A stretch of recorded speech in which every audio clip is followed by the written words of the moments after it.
Je crois qu'il est temps d'évoquer des questions très différentes concernant l'anthropologie de la maladie, l'anthropologie de la santé, le champ de l'anthropologie médicale. Mais pour ça, permettez-moi de parler un peu de moi et de mon histoire, car c'est ainsi intimement lié. Après 20 ans au Québec, je me suis dit que si je voulais un jour retourner en France et y faire quelque chose de valable, le moment était venu. Et profitant du fait que je connaissais bien le monde de l'université d'Aix-Marseille, qu'à celle-ci, il y avait un centre de recherche sur l'océan Indien, sur le domaine dans lequel j'avais déjà pas mal publié, j'ai demandé s'il serait intéressé à m'accueillir dans cette université. Louis Favoreux a tout fait pour l'obtenir, et à partir de là, il a pu obtenir que j'ai un poste à l'université d'Aix-Marseille, poste qui est rattaché d'abord à la faculté des sciences, a ensuite été rattaché à la faculté de droit. C'est bien que je me trouvais, moi, médecin et docteur en sciences, enseigner l'anthropologie et des lettres dans une faculté de droit. Ce qui était une situation qui correspond tout à fait à mon apologie de l'interdisciplinarité, mais qui n'a joué qu'un faible rôle dans le contenu des enseignements, où je dois dire que j'ai trouvé à Aix un accueil et une liberté et des facilités à la fois matérielles et psychologiques au moins aussi grandes qu'au Québec. Et je dois rendre absolument hommage à ceux qui m'ont accueilli là, qui étaient Louis Favoreux, de doyen, qui est un juriste constitutionnaliste internationalement connu, et Fernand Boulan, qui était doyen de la faculté, criminologue, malheureusement mort dans un attentat djihadiste en Égypte assez jeune. Et j'ai été accueilli là. Fernand Boulan, qui était lié à Denis Zabot, etc., bon, on retrouve le même monde. Accueilli dans cette université, il fallait que je m'y... L'intérêt pour eux, c'était ma connaissance de l'océan Indien. Et ils avaient fondé un centre, le CERSOIS, Centre d'études et de recherche sur les sociétés de l'océan Indien, dont on m'a donné la responsabilité, avec un local, un petit budget, et la publication d'un volume annuel important, l'Annuaire des pays de l'océan Indien, édité ensuite par le CNRS sous forme de beaux volumes de 3, 4, 500 pages chaque année. C'était ma responsabilité de base. Mais j'étais anthropologue, et j'aurais dit d'accord, mais je vais faire ma discipline aussi. Et comment faire? Or, il se trouve que j'avais mentionné à quelques moments Pierre Meuchler, anthropologue biologiste suisse, fixé à Genève, et il avait créé ce qu'il appelle le Certificat international d'écologie humaine, qui associait, sous l'égide de l'OMS en Europe, diverses universités européennes. Il y avait Bruxelles, l'université de Bruxelles, il y avait Genève, il y avait Aix-Marseille, Bordeaux, Florence et une ou deux autres. Et ce certificat international d'écologie humaine, coordonné depuis la Suisse, assurait un programme d'enseignement sur les relations réciproques de l'homme et de l'environnement et de leur évolution et tout ça. C'était très pionnier. Et il se trouve qu'à Aix-Marseille, il était dirigé par un préhistorien, Henri de Lumelay. Et d'abord, j'ai été le voir. Évidemment, il tenait à avoir son certificat aussi. Je me suis dit, on va le contourner. Du coup, Meuchler me dit, vous savez, à Aix-Marseille, il fait de la préhistoire, il fait que ça. On lui a bâti un programme correspondant. Et j'ai fait voir à Favoreux, qu'il a vu, on peut avoir ici un programme international lié à l'OMS sur l'écologie humaine et où l'anthropologie a son rôle à jouer en tant que tel. Il l'a accepté, et donc on a accepté la création dans la faculté de droit d'un laboratoire d'écologie humaine. Bon, c'est le laboratoire il m'a hébergé gentiment dans l'Institut de criminologie avant de me trouver des locaux. On s'y reçoit, tout ça. Après ça, il s'agit de faire un enseignement pour justifier un laboratoire, c'était pas un laboratoire, et d'avoir du monde avec nous. Or, je faisais partie d'une équipe de recherche du CNRS où j'étais membre associé quand j'étais au Canada, qui était dirigée par Jean Yernaud, un grand anthropologue, et qui comportait 3 autres personnes, Hélène Pagési, Émile Cronier, et puis 2 autres qui allaient entrer.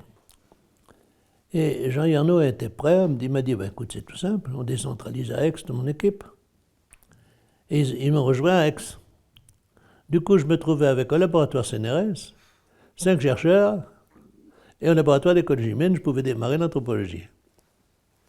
À ce moment-là, il fallait des locaux, et il se trouve que l'université venait d'acheter un magnifique petit domaine par ici, qui s'appelle le pavillon de l'enfant, un joli petit pavillon de chasse d'autrefois, avec les peintures par vent de l'eau à l'intérieur, des salons et tout ça. On m'a dit, installez-vous au pavillon de l'enfant. J'ai eu tout un étage du pavillon de l'enfant, je faisais des cours dans la serre tropicale, il y avait le grand salon avec les peintures de vent de l'eau pour recevoir les invités, pour des conférences et tout, et on a fonctionné pendant une quinzaine d'années comme ça. Il fallait un enseignement programmé, donc il fallait faire un DEA, puisque je ne faisais pas une licence, je voulais quand même pas faire du... Alors du coup, on a créé un DEA d'anthropologie, mais tout seul dans une faculté de droit, ça ne marchait pas. Mais il y en avait un à l'autre faculté, à l'autre université, d'Aix, en ethnologie. Et là, l'idée m'est venue, mais on va faire... C'était la mode à l'époque des grandes formations, et j'ai obtenu de mes collègues du laboratoire d'anthropologie de Bordeaux, de celui de Toulouse, de celui de l'autre université d'Aix, qu'on fasse à nous 4 un seul DEA qu'on présente ensemble, avec les moyens parfois pour échanger nos étudiants ou faire ensemble des cours. Alors Bernard van der Merch, paléontologue, archéologue, Toulouse, Georges Ravis et Christian Bonverger à Aix, et puis moi, on a fait ce DEA. On s'est toujours tout très bien entendu, mais avec le temps, chaque DEA, c'était une formule pour convaincre le ministère. En fait, les distances, tout ça, chaque DEA est devenu en réalité indépendant. On avait quelques échanges, on s'invitait de temps en temps les uns les autres, on envoyait de temps en temps un étudiant intéressé à l'un à l'autre, mais ça s'arrêtait là. Je demandais quand même, quand j'avais des étudiants qui venaient directement de médecine, d'aller suivre des cours de Bomberger ou de Ravis ou d'autres cours, et ça s'arrêtait là. Et puis, mon programme s'appelait, dans ce cadre-là, Biologie humaine et société. C'est-à-dire qu'il s'agissait de voir comment, sous différents angles, la société et la biologie humaine interféraient. Alors, j'avais choisi 4 thèmes. Il y avait la nutrition, assurée par une anthropologue spécialisée dans le domaine, Hélène Pagési. Il y avait la génétique, assurée par Émile Cronier. Il y avait les structures de population matrimoniale, parenté, que faisait Gilles Boetsch, qui depuis a fait pas mal de choses, etc. Et il y avait moi qui faisais santé et société.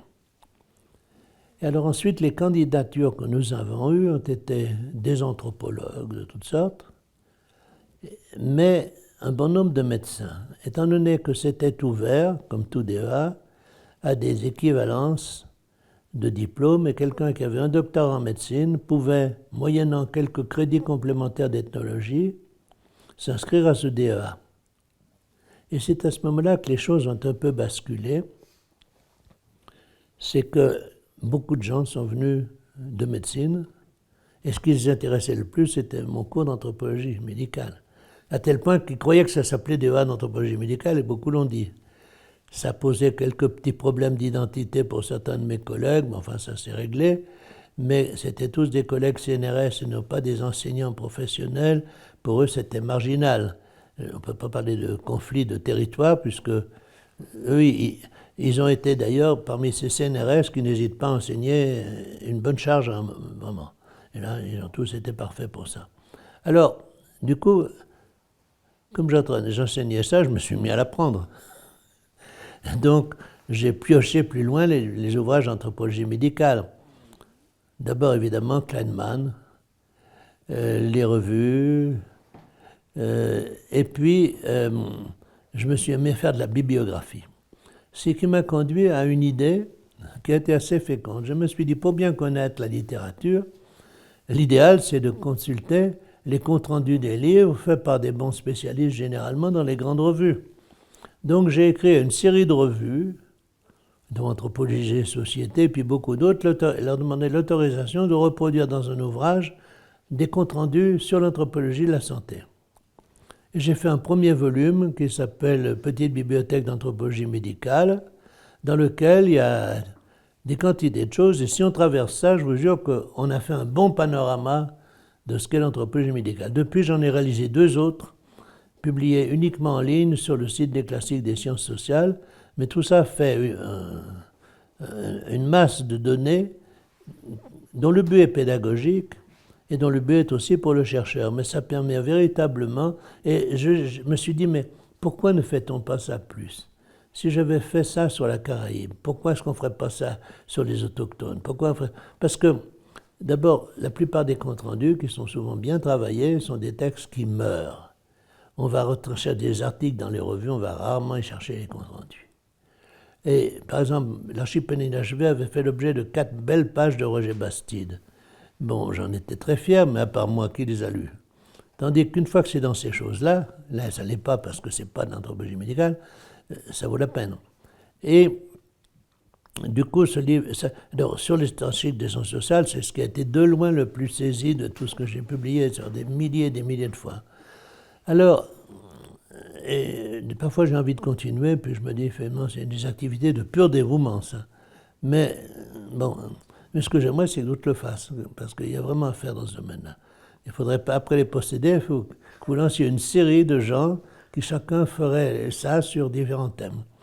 Alors, après ça, ça m'a amené à réinterpréter certaines de mes données, puis à faire un enseignement de plus en plus poussé sur le domaine, à travers la littérature, à travers les travaux des uns et des autres, et à moi-même à travailler là-dessus, sur le plan théorique par des réflexions, des lectures. Ça a aussi eu l'écho que j'ai été beaucoup invité dans les milieux de formation des médecins praticiens. J'ai été amené à enseigner aussi dans un cours qui est destiné uniquement aux professeurs d'université de médecine, auquel on m'a demandé de donner une initiation à l'anthropologie de la santé, tout ça. Et j'avais organisé des réunions, et en plus j'ai fait faire des thèses. Et sur un programme que j'avais voulu instaurer, qui était sur le pluralisme médical, c'est-à-dire le fait que les gens, on ne dit pas les gens ils vont chez tel guérisseur ou la médecine indienne, la médecine chinoise, etc. Les gens, bien souvent, ils vont au supermarché et prennent un peu sur chaque, un petit peu ça, dans ce qu'on appelle le pluralisme. Ça a été théorisé pas mal aux États-Unis, et j'ai fait faire une série de thèses sur des cas de pluralisme. Puis ces thèses, on a transformé ça en texte et on a fait un livre qui s'appelle « Soigner au pluriel », dans lequel j'essaye de montrer que dans l'adoption de ça, c'est d'une part des éléments culturels, etc., mais c'est aussi le besoin de pouvoir toujours répondre à une question de santé, et avec tout ce que ça implique, non seulement sur le soigner, mais prendre soin. Et c'est là toute une dimension. Parallèlement à ça, j'ai repris aussi mes données et j'ai continué à travailler à La Réunion sur les modes de soins liés à la religion. Et j'ai fait un livre qui est apparu au PUF sur l'anthropologie médicale que j'ai appelée en société créole, mais qui porte essentiellement sur La Réunion, avec quand même des chapitres sur les Antilles et ou des données sur les Antilles et sur l'île Maurice, dans lesquelles sont exposées en quelque sorte ces questions, mais il y a surtout des aspects plus théoriques sur la notion d'efficacité, qu'est-ce que l'efficacité, sur la prise en charge, etc. Et à partir de cela, on a été amené à faire une série de réflexions collectives ou individuelles en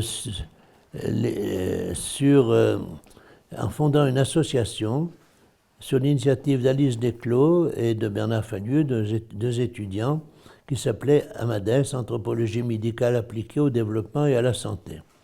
Cette association, j'en ai été rapidement le président et pendant très longtemps, publiait un bulletin, faisait chaque année un colloque dans un des lieux où il avait un des membres actifs d'AMADES. On a fait donc des colloques à Aix surtout, mais à Montréal, à La Réunion, à Paris, à différents endroits.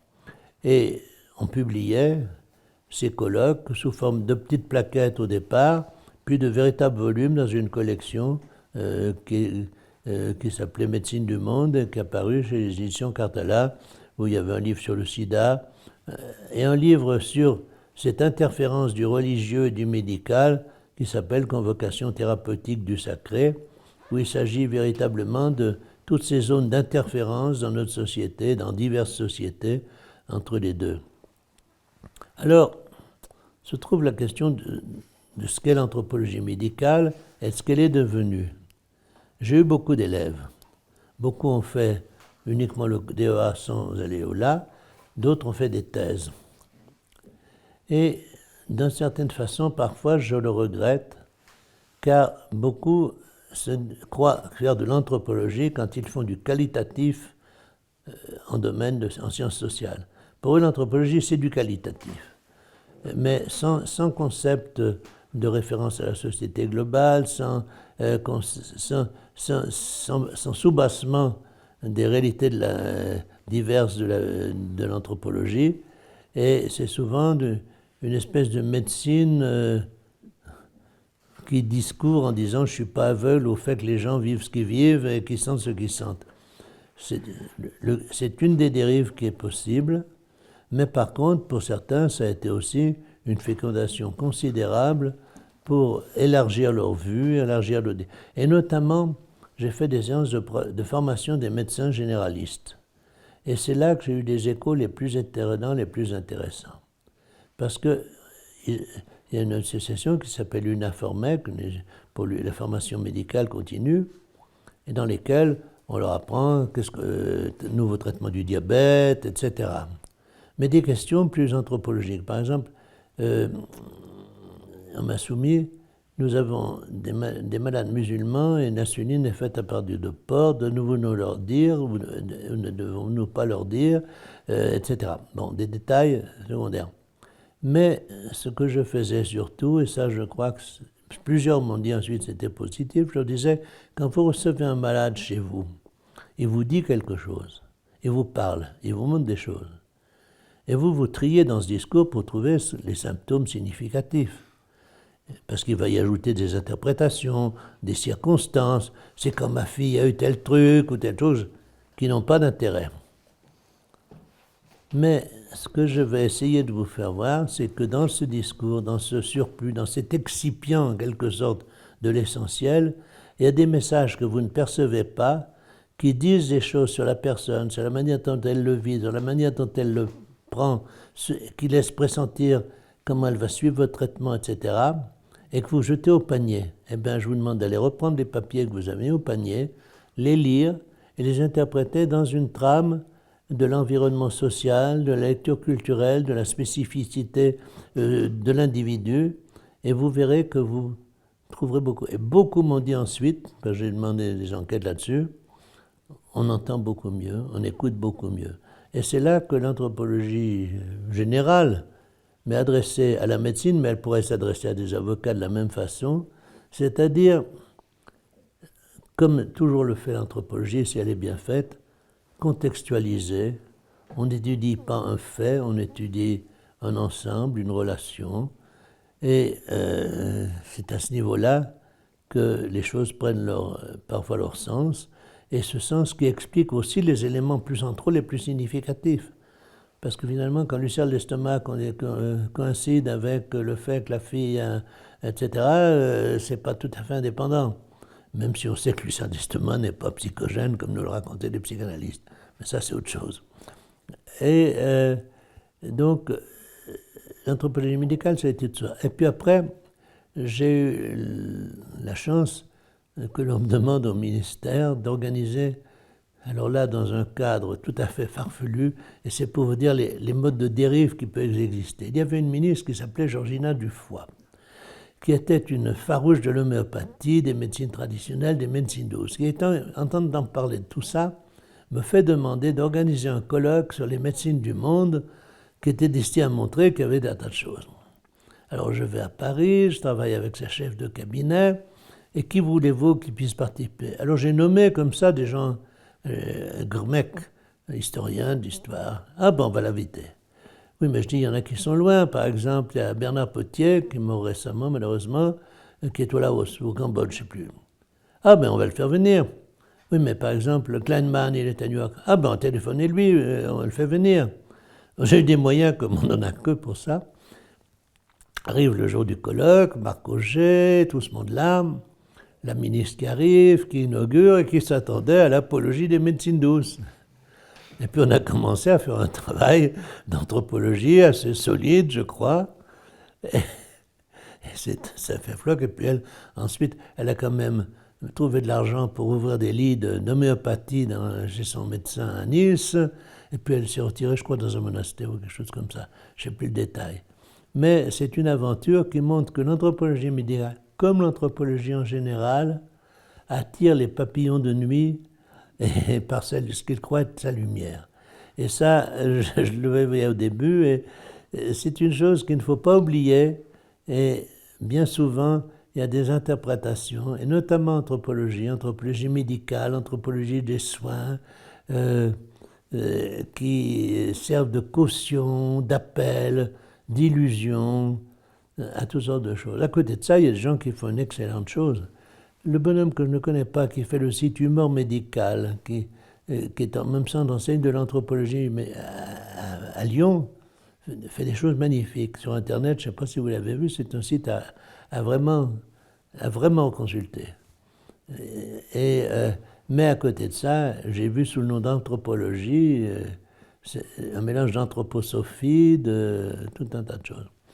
Alors, cela dit, l'état de l'anthropologie médicale comme discipline, je ne sais pas si on peut l'appeler comme tel, mais comme champ de recherche est loin d'être terminé.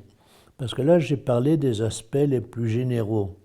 Mais un type de travail que j'étais amené à faire, c'est, j'ai mentionné rapidement avec les psychiatres, parce que la maladie psychiatrique, dans son expression et aussi parfois dans ses déterminants, est très liée à la société, à la culture.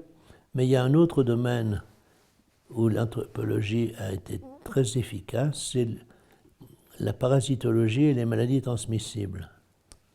Car la gestion du milieu, des relations avec le milieu, augmente ou diminue les chances de contamination ou de transmission. Et il y a celles qui sont volontaires, comme on a en ce moment, mais il y a aussi, par exemple, les Indiens, les hindous se tiennent à plus de distance de l'environnement contaminant que les musulmans. Et certaines parasitoses sont beaucoup plus fréquentes chez les musulmans que chez les hindous en Inde, comme à La Réunion. Parce que à La Réunion, ce n'est pas les musulmans, c'est les créoles. La religion systématise des rapports à l'environnement en le rapprochant ou en l'éloignant, et idem pour l'alimentation, etc. Et toute cette dimension d'épidémiologie socio-culturelle est une vaste dimension de l'anthropologie médicale aussi, indépendamment de l'étude culturelle de la maladie, ou de l'étude des structures, ou de l'étude du pluralisme.